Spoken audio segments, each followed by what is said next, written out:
when we are in a process of building a deeper relationship with our voice, when we are trying to cultivate that sense of trust and assurance and confidence in our expressive flexibility and capacity, one thing that often contributes towards a kind of holding or a slowing down in the development journey process or a withdrawal from training is this correlation between what we're doing for ourselves in our internal work and how that has a ripple effect into our outer landscape, our relational exchanges, and the way that we show up and the kind of presence that we have. So, coming back to this idea of the body is the instrument when we're training with the voice, exploring and navigating that internal landscape, and also physically, tangibly doing exercises, training, working with breath and movement, and all of these different components as part of a multi-dimensional, multifaceted, holistic approach to strengthening and cultivating. This is much more present in our awareness of what we're exploring in our private time, in a one-to-one supported capacity, in an intimate group, and how we then navigate in the existing shapes and templates of other aspects of our lives. And we're starting to bring more of ourselves into those, more of the depth, more of the range, more of the presence, more of that embodiment of I'm willing to explore, to bring a bit more of this aspect of me that I have uncovered, become accustomed to and got to know, and actually feeling like when I work with that part, when I activate it, when I bring it online and I allow it to move through me, I feel enlivened by that, and it feels like I'm being more of myself. And that can bring up challenges for us relationally, because there are subversive expectations, there are ways in which people interpret our presence, our increased confidence based on their perspective and their framing, their narrative, their perception of you. And I think it is important to be aware of that and acknowledge that, because it's a way of putting us to the test. We've done this work to build capacity and strength and kind of stretch a bit and develop that resilience and flexibility. And then we go into an environment where there are maybe unspoken expectations of how we should show up, and it's more comfortable for others or more digestible, easier to understand, easier to manage when we're playing in this smaller way. But when we start to show up in a way that is actually claiming and taking up space, not dominating, not colonizing space, but allowing ourselves to inhabit our bodies, to be fully activated in our expression of ourselves in a way that is not doing harm to others, but also that is not restricting or self-suppressing. That balance and that play then of being aware of the effect that has in spaces and environments, and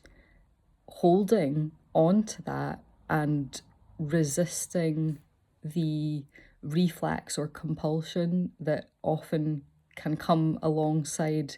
a response of I need to protect myself and I need to diminish or shrink or make myself have less impact. And this is a kind of dance in a way, because on a day-to-day basis in terms of a flow of energy and how we're relating and communicating with others. There are ups and downs, and it's a kind of fluid motion. And we do empathetically in communication tend to adapt and expand and shrink, and in our listening as well, we're leaning into, or we're softening, or we're energizing, we're kind of trying to support someone else through offering a bit more of our energy. And we're doing this all the time instinctively and intuitively. So then there comes this test of when we're starting to feel like we're more online and we're more kind of active and alert and tuned into that expressive quality. How can we honor that and respect that and give it a place in our life to kind of blossom and unfold and be explored, without feeling the need to edit that, to soften it, to try and undo or undermine the work that we've been doing in our training and practice. And yes, there's something there about bringing that insight, that knowledge, that experience from the play and the exploration time, and just opening the door to let that come into the day-to-day experience more, and playing with it, and also registering the moments where we might be joyfully in an expansive, expressive place, and that might create a discomfort for someone else, not because we've done anything wrong, not because we've tried to dominate a space. And I make a real distinction there and be really clear about that, because this is not about throwing your weight around and trying to take up room that is also for someone else. But we have this play then of, okay, how can I be with this, and notice that maybe there's something in the other that has been activated simply by my presence, simply by my expansiveness, simply by my expressiveness, simply by my beingness, and to just notice it and name it. And okay, there's an acceptance there, but there's not a rushing to try and fix, because there isn't anything to fix. We're not in a situation or dynamic of conflict. We're in a noticing space of understanding the impact and the legacy that is left behind in our kind of energetic imprint on a space after we have allowed ourselves to fully come into it, fully embody, fully embrace. And I'm really interested to hear what you guys think about this. Do you notice this in your professional practice? Do you notice this in your personal relationships, in your family dynamics?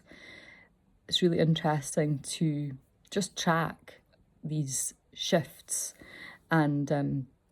notice when we are kind of leaning into feeling comfortable to express, and then moments where we are kind of withdrawing